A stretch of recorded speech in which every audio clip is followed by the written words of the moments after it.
This is a little picture of our 17-foot water ski boat, and sitting in the boathouse right now. And it's got two batteries in here. One is right there. The other battery, they're brand new batteries this year. The other battery is down here underneath the seat. The other seat has a storage compartment for there's an anchor in that bag and some safety stuff right there.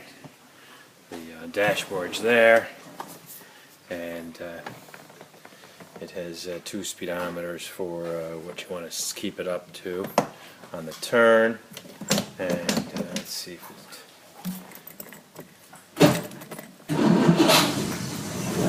starts up. Everything works. It's got a clock. It sort of works. And you can hear it. That's what it sounds like on high idle.